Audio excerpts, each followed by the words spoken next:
Picture this. The dim glow of a single lantern flickers across the tatami mats of a secluded chamber in Edo Castle, sometime in the 16th century.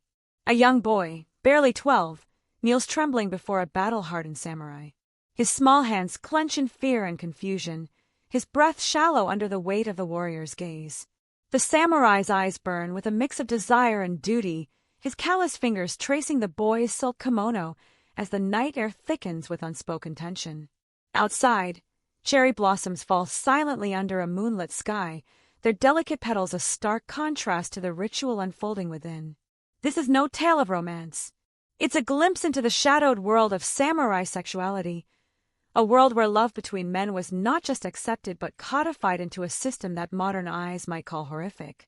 Practices involving youths barely out of childhood, relationships built on hierarchy and obligation, and acts that blurred the lines between mentorship and exploitation. This is a story of feudal Japan's samurai, not just as warriors of the blade, but as guardians of traditions that shocked even their contemporaries, traditions that turned intimacy into a weapon of control and survival. Before we plunge deeper into these forgotten rituals of desire and dominance, if you're gripped by the dark underbelly of history, the stories that make you question everything you thought you knew, hit that like button. Share this with others who crave hidden truths, and subscribe for more dives into the abyss. Drop a comment below. What's the most shocking historical fact you've ever uncovered? Let's connect across centuries, from bustling modern cities to the quiet ruins of ancient castles, and unravel the secrets that still echo today. Now, let's step back into the mist-shrouded past. The samurai class emerged during Japan's turbulent feudal era, roughly from the 12th to the 19th century, a time when warlords clashed in endless battles for power.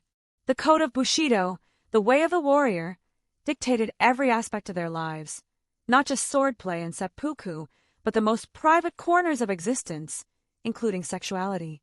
In a society where women were often sequestered and marriages were political tools, male warriors turned to each other for companionship, loyalty, and physical intimacy. This wasn't hidden or shameful. It was celebrated, woven into the fabric of samurai culture like the intricate patterns on a katana's hilt. Historians refer to this as nanshoku, or male colors, a term evoking the vibrant yet shadowed spectrum of same-sex relations that flourished among the elite.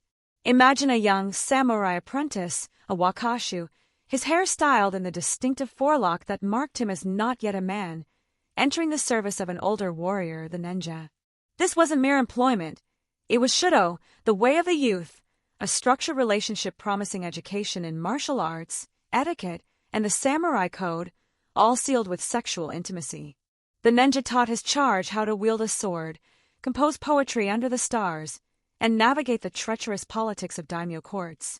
In return, the wakashu offered his body an unwavering loyalty, a bond meant to ennoble both parties. Contemporary accounts, like those in the Heian period's texts, describe these pairings as mutually beneficial, a path to honor where desire fueled discipline. The older man, inspired to be a better role model, fought more fiercely in battle, knowing his young lover watched from the sidelines. The boy learned that survival in this brutal world meant submission, that pleasure and pain were two sides of the same blade. But peel back the romantic veneer, and the horror emerges.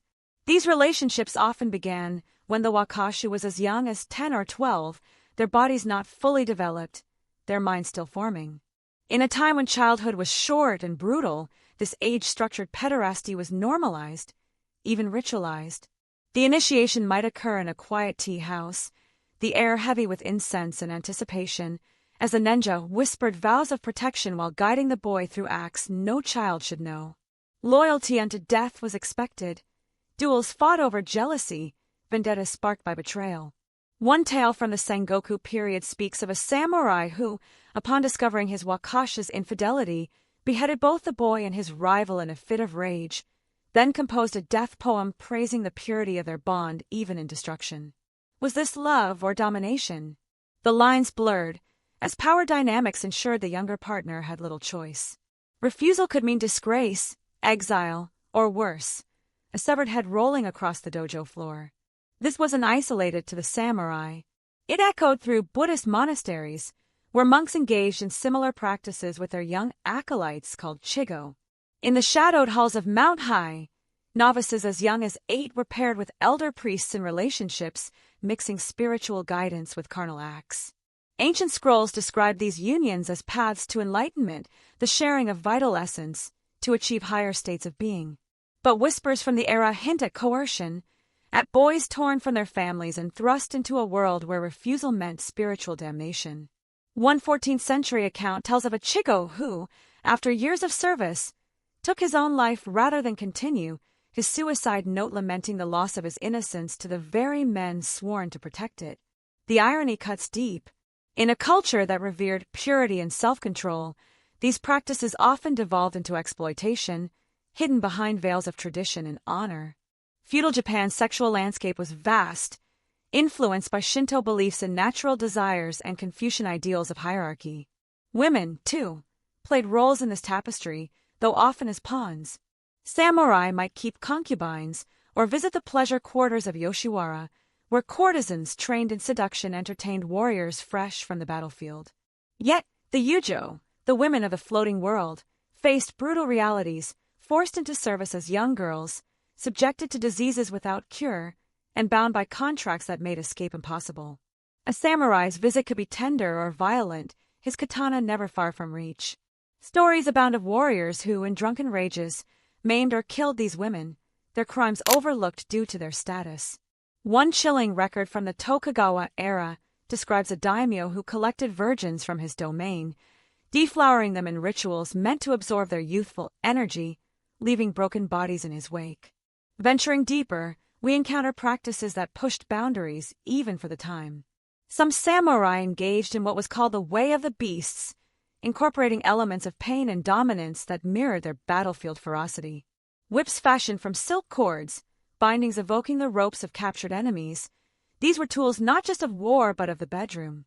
In extreme cases, historical texts hint at non-consensual acts during wartime, where victorious samurai claimed the bodies of defeated foes, both male and female, as spoils. The rape of Nanking in later centuries echoes these feudal roots, but even in the 1500s, chronicles speak of villages razed and inhabitants subjected to sexual violence as a means of terror. Was this sanctioned? Not officially, but the code of Bushido emphasized conquest, and in the chaos of civil wars, lines dissolved. As the Sengoku period's chaos gave way to the relative peace of the Tokugawa shogunate, these practices didn't vanish, they mutated. In Edo's opulent mansions, samurai lords hosted tsukimi, moon viewing, gatherings, ostensibly for poetry and sake, but often descending into orgiastic rituals where wakashu were paraded like exotic birds. Forbidden diaries smuggled out by disillusioned retainers describe elaborate games of dominance, used blindfolded and bound with silk obis, their bodies offered to guests in a lottery of chance. The host, demonstrating his power, might initiate the acts himself, his katana propped nearby, as a reminder that pleasure could turn to punishment in an instant. One 1680 account describes a daimyo who, during a full moon feast, forced a 13-year-old wakashu to endure the attentions of a dozen retainers, claiming it built the boy's resilience. By dawn, the youth was catatonic, yet the Lord praised him as a true flower of Bushido, rewarding him with a ceremonial dagger, perhaps an invitation to end his own suffering. The psychological toll was immense, leaving scars that festered across generations. Samurai literature, from poetic death notes to confessional ukiyo-zashi novels, hints at widespread trauma. Wakashu who grew into adults were plagued by night terrors, unable to form bonds without the shadow of coercion. Some became perpetrators themselves, taking their own apprentices in a twisted inheritance of pain masked as legacy. Edo period medical texts, influenced by Dutch knowledge, noted afflictions of the spirit among former youths, symptoms we'd now recognize as PTSD. In one case, a mid-level samurai, once a cherished wakashu, slaughtered his household in a fit of madness, claiming ghosts of his past lovers demanded blood. The shogunate covered it up, attributing it to demonic possession, but insiders knew the truth. Enforced intimacy had cracked his soul. Women bore the brunt in equally horrific ways. Samurai wives, bound by arranged marriages, endured neglect as their husbands poured affection into male companions. Some were compelled to witness their husbands' liaisons, reinforcing their subservience. In certain clans, esoteric Shinto sects practiced balancing ceremonies, where a samurai engaged with both a wakashu and a female consort, believing it harmonized yin and yang for invincibility in war. These could devolve into coercive spectacles, with the woman, often a low-born servant, forced to participate or face retribution. A Kamakura period ledger documents a consort driven mad by jealousy, poisoning her rival wakashu, only to be executed by her husband in a public display of Bushido justice. The supernatural added another layer of horror. Some samurai, especially in remote mountain strongholds, incorporated demon-binding rituals, using intimate acts to ward off evil spirits or curse enemies. War chronicles from the Nambokucho era describe victorious lords selecting beautiful youths from defeated ranks for rituals performed under Shinto priests' watchful eyes. The acts were brutal, involving restraints and incantations, with the victim suffering seen as a conduit for divine favor. One gruesome tale involves a samurai, haunted by battlefield ghosts, repeatedly assaulting his wakashu in moonlit shrines, convinced the boy's purity would exorcise his demons. When the youth succumbed to injuries, the warrior paraded the body as proof of spiritual triumph. As the Tokugawa era solidified its grip, theaters and kabuki houses became hotbeds for samurai to pursue wakashu actors, whose androgynous beauty blurred gender lines. Onagata performers, men playing female roles, often doubled as companions offstage, their services auctioned to the warrior elite. A 1652 scandal saw a samurai behead a kabuki youth who resisted, sparking a brief shogunal crackdown, only for the practice to slither back into the shadows. By the 19th century, as the Tokugawa shogunate crumbled under internal decay and Western pressures, these practices faced scrutiny. Foreign observers like Isabella Bird and Lafcadio Hearn documented them in travelogues, comparing them to ancient Greek pederasty but decrying them as barbaric. The Meiji Restoration of 1868 accelerated their decline, abolishing the samurai class and criminalizing many traditional acts. Yet, die-hard traditionalists clung to Shudo and secret enclaves, leading to raids uncovering hidden chambers of horror, youths chained and emaciated. The 1877 Satsuma Rebellion saw warriors sharing final rites with their wakashu before charging into gunfire, their bonds a defiant echo of a fading era. The psychological legacy lingered, influencing Japan's modern identity. Post-war studies like Ruth Benedict's The Chrysanthemum and the Sword suggest these feudal practices shaped concepts of shame and hierarchy, echoing in corporate loyalty and familial dynamics. Survivors' descendants spoke of inherited silences, grandfathers unable to love tenderly, uncles vanishing into monasteries. Literature and film, from Yukio Mishima's Confessions of a Mask to the movie Taboo, grapple with these wounds, reminding us that horror doesn't die but metamorphoses. As cherry blossoms fall in eternal cycles, so do the veils over hidden truths. These stories urge vigilance against traditions that demand the sacrifice of the vulnerable. If this journey into the shadows has stirred you, like this, share it with those who seek truth, and subscribe to uncover more. Comment below, how do these ancient echoes challenge our modern world?